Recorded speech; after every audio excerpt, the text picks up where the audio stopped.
தள்ளுபடி, அத்தனை பேரும் அல்லும்படி.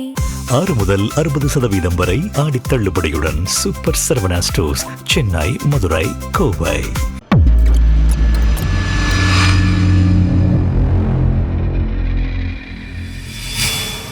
ஒப்பீனியன் தமிழ் பார்வையாளர்களுக்கு வணக்கம். இன்று ஊடகவியலாளர் யாசிர் அவர்கள் இணைந்திருக்கிறார். அவரோட பேசலாம். வணக்கம். வணக்கம். முன்னாள் முதலமைச்சர் ஸ்டாலின் லண்டன்ல இருந்து திரும்பியிருக்காரு. இன்னைக்கு நாடாளுமன்றம் கூடியிருக்கு. நாடாளுமன்றத்துல மேகதாதுக்கு அணைக்கு எதிராக திமுக போராட்டங்கள், பச்சை துண்டு போட்டுட்டு போராட்டம் பண்ணிருக்காங்க விவசாயிகளுக்கு ஆதரவாக. இன்னொரு பக்கம் நாடாளுமன்றம் மூடப்பட்டிருக்கு, பூட்டப்பட்டிருக்கு. சிஜேபி கட்சியினர் மாணவர்கள் நீட்டு தேர்வுக்கு எதிராக போராடி நாடாளுமன்றத்தை முற்றுகையிட்டு இருக்காங்க, பேரணியா வந்திருக்காங்க. அவங்க மேல தடியடி நடத்தப்பட்டிருக்கு. எப்படி பார்க்கிறீங்க இன்றைய நிகழ்வுகளை? முன்னாள் முதலமைச்சரான ஸ்டாலின் அவர்கள் லண்டன்ல இருக்கும் போதே திமுக பாஜகவை நோக்கி போகுது, டீலிமிட்டேஷனுக்கு ஆதரவு கொடுக்க போறாங்க, அனைத்து கட்சி கூட்டத்துல கூட திருச்சி சிவா இதை சொல்லிட்டாரு, பாஜகவும் திமுகவும் மறைமுக டீல் அப்படின்ற மாதிரி தொடர்ச்சியாக தாவேகா கூட்டணியில் இருக்கக்கூடிய காங்கிரஸா இருக்கட்டும், அதே போல வைகோவா இருக்கட்டும், திருமாவளவன் அவர்களா இருக்கட்டும், இப்படி பேசிக்கிட்டே இருக்கிறாங்க. ஆனா இது எதுவுமே உண்மை கிடையாது அப்படின்றத லண்டனிலிருந்து ஸ்டாலின் அவர்கள் வந்த பின்பு நடக்கக்கூடிய சம்பவங்கள் பட்டவர்த்தனமாக நமக்கு காட்டுது. இந்த நாடாளுமன்றம் துவங்குவதற்கு முதல் நாள் அனைத்து கட்சி கூட்டத்திலேயே ஒரு மாநில கட்சி திரிணாமுல் காங்கிரஸ் கட்சியை உடைக்கிறீங்க, உடைச்சு அந்த போட்டி எம்எல்ஏக்களை நீங்க எப்படி அனைத்து கட்சி கூட்டத்துக்கு அழைக்கலாம் அப்படின்னு சொல்லிட்டு முதல் ஆளாக எதிர்ப்பு தெரிவிக்கக்கூடிய கட்சி அப்படின்னா திமுக தான். அதன் பின்பு கம்யூனிஸ்டுகள் குரல் கொடுக்குறாங்க, அகிலேஷ் யாதவ் குரல் கொடுக்குறார், அதன் பின்புதான் காங்கிரஸ் குரல் கொடுத்து வெளிநடப்பு என்பது செய்யப்படுது. நமக்கு இந்த விஷயத்திலே ஒரு கேள்வி இருந்துச்சு, என்ன அப்படின்னா, இந்த மம்தா பானர்ஜி அவருடைய கட்சியை உடைக்கிறது, அதற்கு எதிராக நீங்க திமுகவுடைய எம்பிக்களும் திமுகவும் குரல் கொடுத்திருக்கு. ஆனா மாநில கட்சியினுடைய ஒரு சிஎம்மாக இருக்கிறார், இந்த மாநில கட்சியா இருக்கக்கூடிய தாவேகாவை இந்தியா கூட்டணியில சேர்க்கணும்லாம் சொல்றாங்களே, அந்த தாவேகா சார்பாக ஏதாவது ஒரு அறிக்கை அனைத்து கட்சி கூட்டத்துல எப்படிங்க நீங்க மம்தா பானர்ஜியுடைய போட்டி ஆட்களை கூப்பிடலாம் அப்படின்னு சொல்லிட்டு விஜய் தரப்புல இருந்து வந்துச்சா அப்படின்னு சொல்லி கேட்டா இல்ல. ஆனா எப்படி வரும்? ஏன்னா இவங்களே ஒரு பாஜகவுடைய கள்ள குழந்தை தான். திருமாவளவன் அவர்கள் சொல்வதை போல பாஜக எப்படி இன்னைக்கு அவங்களுடைய நாடாளுமன்றத்தில் சட்டத்தை ஏற்றுவதற்காக திரிணாமுல் காங்கிரஸ் கட்சியுடைய போட்டி எம்பிக்களுக்கு ஒரு இடத்தை கொடுக்குறாங்களோ, அதே போலதான் தன்னுடைய ஆட்சிக்கு பெரும்பான்மை கொடுக்கணும் அப்படின்றதுக்காக அதிமுகவுடைய போட்டி எம்எல்ஏக்களை விஜய் அவர்கள் சந்திச்சாரு.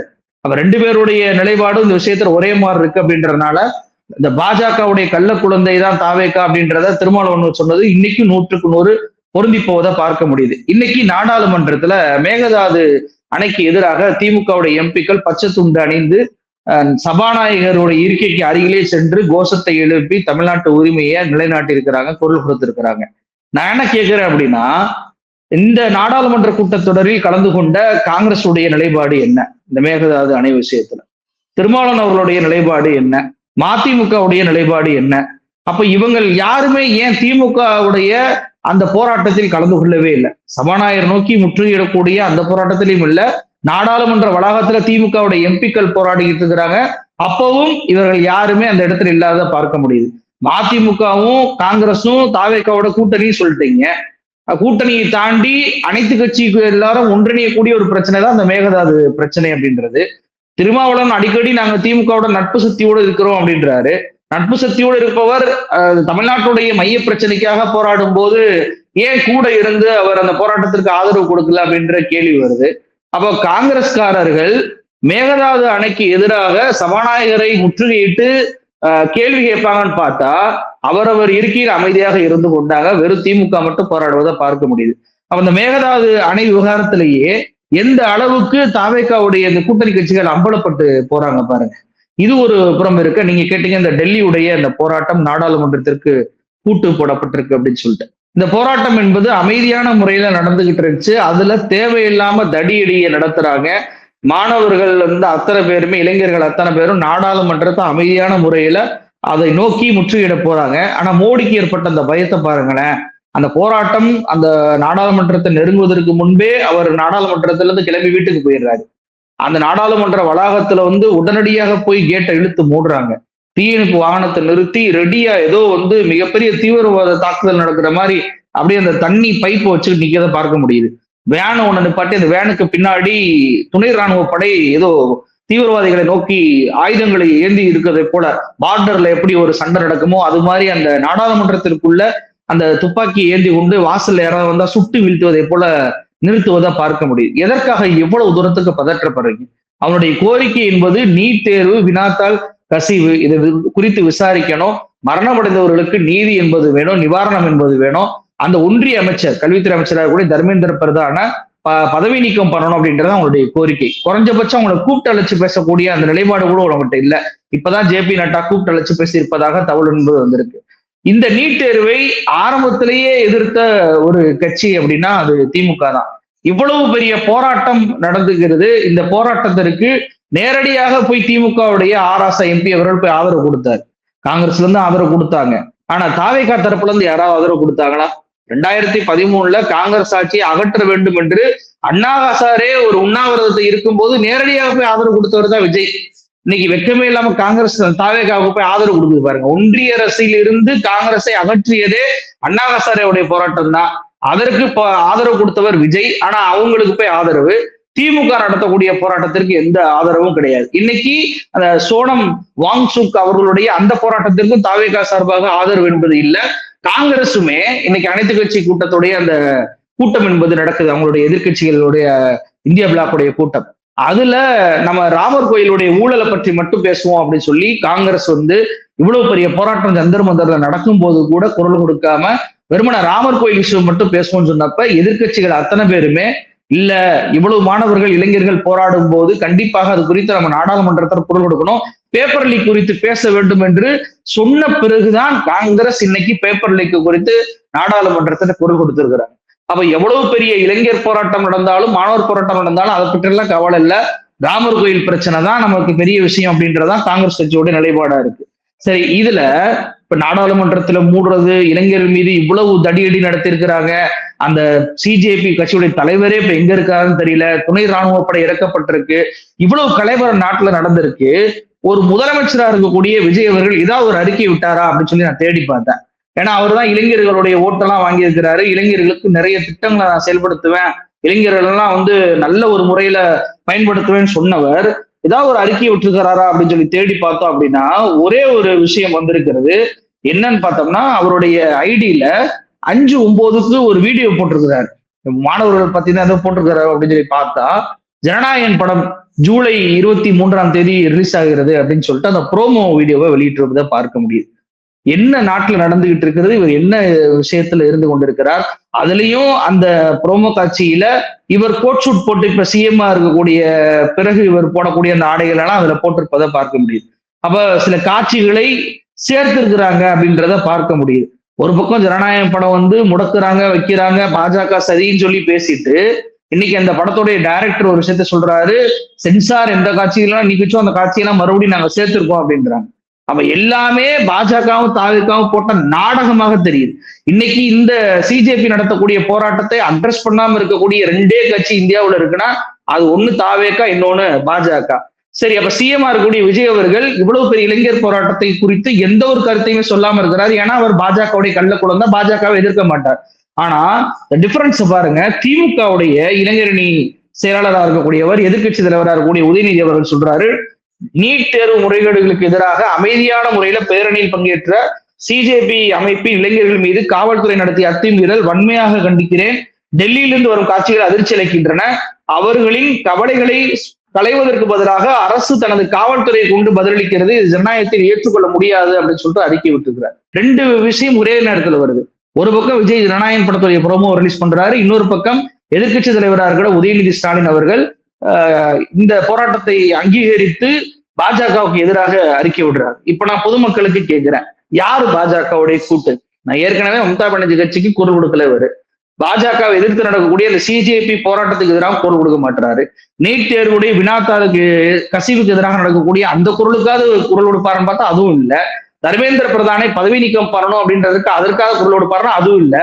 மேகதாது அணை விஷயத்துல திமுக பார்லிமெண்ட்ல போராட்டம் நடக்குது அப்படின்னா அவங்க கூட்டணி கட்சிகளை அழைத்து சொல்லியிருக்கலாம்ல, நீங்க திமுகவுக்கு போராட்டம் பண்றாங்க, எங்களுக்கு எம்பி இல்ல, திருமாவளவன் அவர்களை, காங்கிரஸ் அவர்களை நீங்களும் அதுல கலந்துக்குங்க அப்படின்னு சொல்லியிருக்கலாம்ல.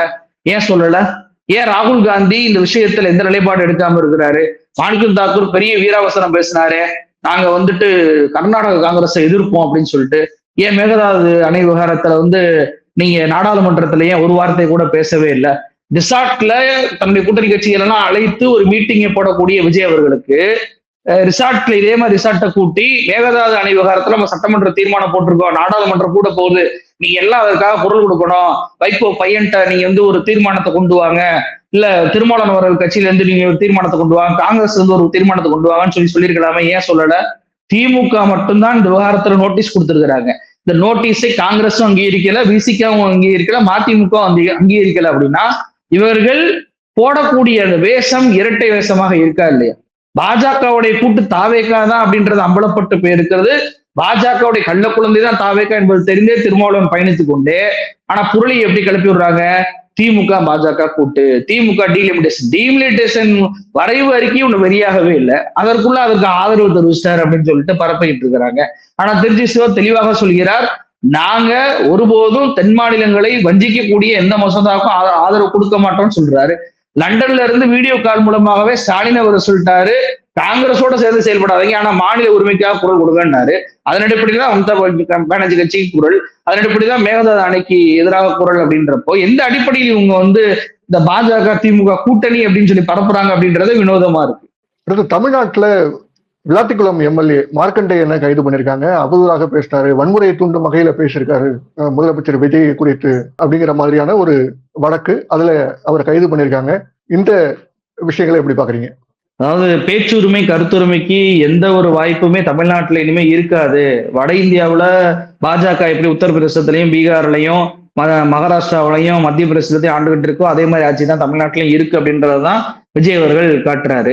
ஏற்கனவே அனிதா ராதாகிருஷ்ணன் இதே மாதிரிதான் வந்துட்டு வன்முறை தூண்டக்கூடிய ஒரு வார்த்தை, மதக்கலவரத்தை தூண்டும் அப்படின்னு சொல்லிட்டு அந்த பிரிவுகள் எல்லாம் போட்டு கைது பண்ணாங்க. ஆனா ஒரே நாள் இரவோடு இரவாகவே நீதிபதி அவர்கள் இதெல்லாம் ஒரு கேஸா அப்படின்னு சொல்லிட்டு ஜாமீன்ல விடுதலை பண்ணதை பார்த்தோம். இப்போ மார்க்கண்டேயன் எம்எல்ஏ அவர்களை கைது பண்ணியிருக்கிறாங்க. என்ன பேசினார்? சட்டமன்றத்தை வந்து பூட்டுறாங்கன்ற மாதிரி பேசுறதை சுட்டி காட்டி, நாங்க விஜயோடைய பூட்டிப்பாரு, உங்களுடைய எலும்பை வந்து உடைப்போம் அப்படின்ற மாதிரியான ரீதியில பேசியிருக்கிறார் அப்படின்ற செய்தி இப்ப பரவிக்கிட்டு இருக்கு. எலும்பு உடைப்போம்னு சொன்னா உடனே எலும்பு உடைச்சிருவாங்களா? விஜய் அவர்கள் சட்டமன்றத்துல பேசும்போது உடனே இவர் பாஞ்சு போய் விஜய் கையை முறுக்கி எலும்பு உடைச்சிட்டேன் பாத்தியா அப்படின்னு சொல்லிடுவாரா? இதெல்லாம் வந்துட்டு ஒரு பேச்சு வழக்கில் பேசக்கூடிய விஷயம். அப்படி பார்த்தா விஜய் அவர்களை என்னென்னமோ சொல்லலாமே. தெம்பு திராணி டேஸ் இருந்தா அப்படின்னு சொல்லி சொன்னாரு. அதுக்கெல்லாம் என்ன அர்த்தம் அப்படின்றது தெரியல. அதே போல பாத்தீங்கன்னா நல்லா வாயில வந்துரும் அப்படின்னாரு. குளத்தூர்ல கொத்து புரட்டா அப்படின்னாரு. இப்படி பண்ணாரு. அப்பாவை காணோம் அப்படின்லாம் பேசினாரு. இடைத்தேர்தல் வருது மக்களே, வெளுத்து விட்டுருங்க அப்படின்றாரு. இப்ப வெளுத்து விட்டுருங்கன்னா என்ன அர்த்தம்? அவங்க திமுக ஓட்டு கேட்டு வந்தா அடிச்சு விரட்டணும் அப்படின்னு தானே அர்த்தம். அப்ப முதலமைச்சர் வந்து வன்முறை தூண்டுறாரு அப்படின்னு சொல்ல முடியுமா? பேச்சு வழக்கு அப்படின்றது வேற, பொருள் வந்து உண்மையிலே அப்படி பண்ணுவாங்களா அப்படின்றது வேற. ஒரு எம்எல்ஏவாக இருப்பவர் அதெல்லாம் பண்ணுவாரா? சட்டமன்றத்திற்கான இடம் இருக்கா? அதெல்லாம் எந்த வாய்ப்பும் இல்லாதப்ப இப்படியான ஒரு விஷயத்த சொல்லி இவர் வந்து எலும்பு உடைச்சுருவாரு, முதலமைச்சரை மிரட்டுறாரு அப்படின்ற ரீதியில் இன்னைக்கு அவரை கைது பண்றீங்க. நான் என்ன கேட்கிறேன் அப்படின்னா, அவர் தப்பா பேசினாருன்னா வழக்கு போடுங்க. வழக்கை போட்டு அவர் வந்து அவதூறா பேசிட்டாரு அப்படின்னு சொல்லிட்டு ஏராளமான வழக்குகளை ஜெயலலிதா அவர்கள் இதற்கு முன்னாடி திமுக மேல போட்டிருக்கிறாங்க. திமுகவும் நிறைய பேர் மீது அவதூறு வழக்கு போட்டிருக்கு. அது மாதிரி நீங்களும் வழக்கு போடுங்க. வழக்கு அவங்க சந்திச்சுட்டு போட்டோம், ஆஜராகி விளக்கம் கொடுக்கட்டும். அதை விட்டுட்டு கைது என்பது இங்க கருத்துரிமையே வந்து நீங்க பறிக்கிறீங்கன்னா இல்லையா? ஏற்கனவே கோர்ட் உங்களை வந்து பந்தாடிச்சா இல்லையா? ஏங்க சாதாரணமாக உங்களை பற்றி பேசுறீங்கன்னா அவதூறு வழக்கு மட்டும் போடுங்க. கலவரத்தை தூண்டக்கூடிய பேச்சு அப்படின்ற அளவுக்கு அந்த பிரிவுலாம் ஏன் சேர்க்கறீங்க அப்படின்னு சொல்லிட்டு ஹைகோர்ட்டுடைய நீதிபதி ஒரு தாவேக அரசை பார்த்து கேட்டாரா இல்லையா?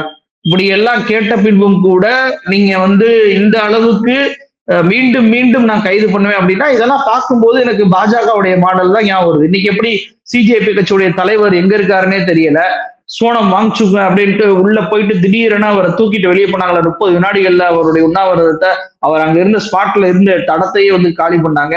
இன்னைக்கு வந்து தடியடி நடத்தி இருக்கிறாங்க. மிகப்பெரிய அளவுக்கு கேட்ட மூடி தீவிரவாதிகள் அணுகக்கூடிய அளவுக்கு அணுகுறாங்கன்னா அந்த மாதிரிதான் இவரும் பண்றாரு விஜய். பாஜக என்னெல்லாம் தன்னுடைய ஆட்சியில பண்ணுமோ அதையெல்லாம் அவர் இங்க பண்ணுவதை பார்க்க முடியுது. இதான் முதலமைச்சர் கேட்கிறாரு, இது என்ன சட்டத்தின் ஆட்சியா சாத்தானின் ஆட்சியா அப்படின்னு சொல்லி கேட்கிறாரு. சட்டத்தோட ஆட்சினா நீங்க வந்து வழக்கு போடுங்க, அதை அவங்க ஃபேஸ் பண்ணிக்கிறட்டும் அப்படின்னு சொல்லி விடணும். சாத்தானின் ஆட்சியாக இருப்பதனாலதான் இன்னைக்கு நீங்க கைதுன்னு சொல்லிட்டு எல்லாரையும் மிரட்டி பாக்குறீங்க. அது கைது பண்ணி கூட்டிட்டு போன நபரை உடனடியாக ஆஜர்படுத்துறீங்க, அதுக்கு ஏதாவது ஒரு ரிமாண்ட் பண்றீங்களா, என்ன எதுனே தெரியாம எஸ்பி ஆபீஸ்ல பல மணி நேரம் உட்கார வைக்கிறீங்க. இப்படி எல்லாம் இரவு வரைக்கும் உட்கார வச்சுதான் அனிதா ராதாகிருஷ்ணன் விடுதலையானாரு. அதே மாதிரிதான் இவர் விடுதலையாக தான் போறாரு, அதுல மாற்று கருத்தே இல்லை. அப்ப காவல்துறை ஏன் இந்த விவகாரத்துல இப்படி செயல்படுது? அவங்க முதலமைச்சர் விஜய் உங்களை பயன்படுத்துகிறார் அப்படின்னா, நீங்க அதுதான் முன்னாள் முதலமைச்சர் ஸ்டாலின் அவர்கள் சொல்றாரு, ஆட்சியாளர்களின் சட்டத்துக்கு புறம்பான உத்தரவுகளை எல்லாம் நிறைவேற்றி அவர்களின் மனதுகளை குளிர்ப்பது போலீசாரின் பணி அல்ல, சட்டப்படியும் மனசாட்சிப்படியும் செயல்படுங்கள், இல்லாவிட்டால் there will be consequences அப்படின்னு சொல்லியிருக்கிறார். அதுக்கு சரியான ஒரு வார்த்தை தான். ஏன்னா வழக்கு போடுவாங்க, திமுக போயிட்டு காவல்துறை சட்டத்திற்கு புறம்பான வழக்குகளை எல்லாம் போட்டுக்கிட்டு இருக்காங்க எஃப்ஐஆர்ல, இந்த வழக்குக்கு இது போடவே கூடாது அப்படின்னு சொன்னாங்கன்னா காவல்துறை தான் பதில் சொல்லணும். ஏற்கனவே உங்களை நட்டாத்துல விட்டுட்டு போனவர் தான் இப்போ சிஎம் இருக்கக்கூடிய விஜய். கரூர்ல நீங்க தான் ஏமாத்தி கூட்டிட்டு போய் அவரை விட்டீங்க, நீங்க தான் அவரை என்னென்னமோ சதி வேலைகள் பண்ணீங்க, என்னை நம்ப வச்சு ஏமாத்திட்டாங்க, என்கிட்ட தைங்ஸ் எல்லாம் வாங்கிட்டாங்க அப்படின்ற அளவுக்கு இன்று வரை உங்கள் மீது பணிப்படக்கூடிய ஒருத்தவர் தான் சிஎம்ஆ இருக்கக்கூடிய விஜய். நாளைக்கு உங்களுக்கு ஏதாவது பிரச்சனைனா அவர் குரல் கொடுக்க போறாரா? அவர் கண்டுக்கிற மாட்டாரு, கரண்டுக்கிடுவாரு. அப்ப வழக்குகளை நீங்க தான் சந்திக்கணும் அப்படின்றதுதான் இன்னைக்கு ஸ்டாலின் அவர்கள் கொடுத்திருக்கக்கூடிய அந்த ஸ்டேட்மெண்ட். அப்போ ஒரு கருத்து சுதந்திரத்தை கூட இங்கே அனுமதிக்க விடாமல் எந்த அளவுக்கு அராஜகத்தை கட்டவிழ்த்து விடுமோ அந்த அளவுக்கு பண்றாரு. இதே தூத்துக்குடி எம்எல்ஏவை நீங்க கைது பண்றீங்க. இதே உங்களுடைய தூத்துக்குடி எம்எல்ஏவா இருக்கக்கூடியவர் தான் அந்த ஸ்ரீவைகுண்டம் எம்எல்ஏ. அவர் மீது கூட்டு பாலியல் வன்கொடுமை செஞ்சாரு அப்படின்ற ஒரு குற்றச்சாட்டெல்லாம் அவர் மீது தாவேக்காவுடைய நிர்வாகி வச்சாங்க, ஒரு பெண் நிர்வாகி. அவரை கட்சியிலிருந்து நீக்கினீங்க. இதே போல தாவேக்கா வழக்கறிஞர் நியமனத்துல லஞ்சம் வாங்குறாங்கன்னு சொல்லி உங்கள் மீது கேஸ் போட்ட அந்த பெண் வழக்கறிஞரை கட்சியிலிருந்து நீக்கிறீங்க. அப்ப யாரெல்லாம் உங்களுக்கு எதிராக புகார் கொடுக்குறாங்களோ அவங்களை எல்லாம் நீங்க கட்சியிலிருந்து நீக்குவதை பார்க்க முடியுது. ஸ்ரீவைகுண்டம் எம்எல்ஏ மீது நீங்க நடவடிக்கை எடுத்திருந்து அதே போல மார்க்கண்டேயன் மீது நீங்க நடவடிக்கை எடுத்திருந்தால் பாரபட்சம் இல்லாத நடவடிக்கை, பரவாயில்ல வழக்கு இல்லாம கைது பண்றாரு அப்படின்னு பாராட்டலாம். ஆனா அந்த பக்கம் சீரியஸான பிரச்சனைகளுக்கு எதுவுமே வழக்கு போடுவது கிடையாது. ஆனா இந்த பக்கம் சும்மா பேச்சுரிமையா பேச்சாளா பேசுவது கூட ஜீரணிக்க முடியாமல் இவ்வளவு வழக்க போடுறீங்க. உங்களுடைய கட்சியில் இருக்கக்கூடிய ஆதவ அர்ஜுனா முட்டாள் முதலமைச்சர் அப்படின்னு சொன்னாரு, என்னென்னமோ பெயர்கள் எல்லாம் சொன்னாரு. இதே போலதான் வன்முறை தூண்டக்கூடிய பேச்சு இதெல்லாம் அப்படின்னா ஆதவ அர்ஜுனா சொன்னாரு, நேபாளத்துல இருக்க மாதிரி ஜென்சி புரட்சி வெடிக்கும், ஸ்டாலினுடைய வீட்டை முற்றுகையிடுவாங்க இளைஞர்கள், விஜய் தொட்டு பாருங்க அப்புறம் தெரியும் அப்படிலாம் சொன்னாரு. கரூர்ல கணக்கத்தி இருப்போம் அப்படின்லாம் சொன்னாரு. அதெல்லாம் நீங்க வழக்கு போட்டீங்களா? அதுக்கெல்லாம் எதுக்கும் வழக்கு போடல. திமுக ஆட்சியில உங்கள் மீது அதுக்கு வழக்கு போட்டாங்களா? கிடையாது. ஏன்னா நீங்க அரசியல் களத்துல பேச்சுரிமை என்பது மிக முக்கியமானது என்ற அடிப்படையில் பேச்சுரிமைக்குமே முக்கியத்துவம் கொடுத்தாங்க. ஆனா நீங்க அதையெல்லாம் நசுக்கக்கூடிய வேலையில் ஈடுபடுறீங்க அப்படின்னா, மீண்டும் மீண்டும் கோர்ட்ல குத்து வாங்கின பிறகு இதுல ஈடுபடுறீங்க அப்படின்னா உங்களுடைய பாஸ் உங்களை காப்பாற்றுவாரு, நம்ம என்ன வேணா பண்ணலாம், மக்கள் நமக்கு எல்லா இடத்துலயும் ஆதரவு கொடுப்பாங்கன்னு நம்பிக்கிட்டு இருக்கிறீங்க. உங்களுடைய செயல்பாடுகள் தான் மக்கள் மன்றத்துல உங்களை அம்பலப்படுத்திக்கிட்டு இருக்கு அப்படின்றதுதான் இதுல என்னுடைய பார்வை. பல்வேறு விஷயங்களை பகிர்ந்துக்கிட்டீங்க, ரொம்ப நன்றி. நன்றி.